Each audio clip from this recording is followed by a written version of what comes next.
হে নবী, আমি আপনার কাছে কিতাব নাজিল করেছি, কোরআন নাজিল করেছি। মানুষগুলো অন্ধকারে ডুবে আছে, মানুষগুলো আল্লাহর সাথে শরীক করছে, অংশীদার করছে, মানুষগুলো জাহান্নামের দিকে চলে যাচ্ছে, গোমরাহির পথে চলে যাচ্ছে।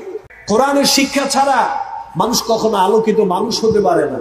যেই সমাজে কোরআনের শিক্ষা নেই, নীতি নৈতিকতার শিক্ষা নেই, কুফাররা চায় আমাদের সন্তানরা যাতে কোরআন থেকে বিমুখ হয়ে যায়, ইসলামী শিক্ষা থেকে বিমুখ হয়ে যায়। যার কারণে দেখা যায় তারা যখন তাদের প্ল্যান পরিকল্পনাগুলো আমাদের উপর চাপিয়ে দেয়, তখন আমরা দেখতে পাই তাদের পরিকল্পনা অনেকটাই আজকের এই সমাজে, আজকের গোটা দুনিয়াতে বাস্তবায়ন আমরা দেখতে পাই।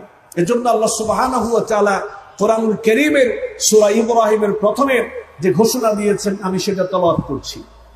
আল্লাহ রাব্বুল আলামিন বললেন, কিতাবুন আনজালনাহু ইলাইকা লিতুখরিজান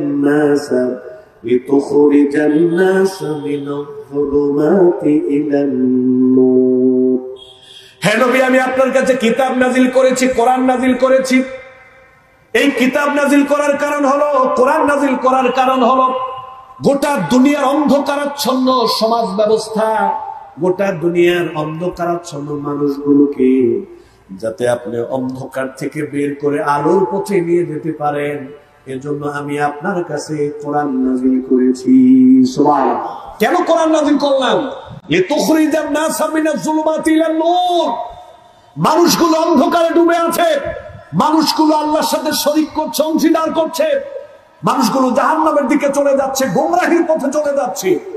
এই মানুষগুলোকে আপনি তাওহীদের পথে নিয়ে আসবেন, আল্লাহর একত্ববাদের দিকে নিয়ে আসবেন, মানুষগুলোকে হালালের দিকে নিয়ে আসবেন, মানুষগুলোকে আলোর দিকে নিয়ে আসবেন। সুস্থ মানুষ হিসেবে আপনি এদেরকে গড়ে তুলবেন। একটা সুন্দর সমাজ, একটা সুন্দর রাষ্ট্রীয় ব্যবস্থাপনা আপনি তৈরি করে মানুষগুলোকে আলোর পথ দেখাবেন, আলোর দিকে নিয়ে যাবেন, জান্নাতের দিকে নিয়ে যাবেন। এজন্য আমি আপনার কাছে কোরআন নাজিল করেছি। সুবহানাল্লাহ। তাহলে দেখেন, কোরআনের শিক্ষা ছাড়া মানুষ কখনো আলোকিত মানুষ হতে পারে না। যেই ব্যক্তির মধ্যে কোরআনের শিক্ষা নেই, সে মানুষটা মানুষ হতে পারে কিন্তু আলোকিত মানুষ হতে পারে না।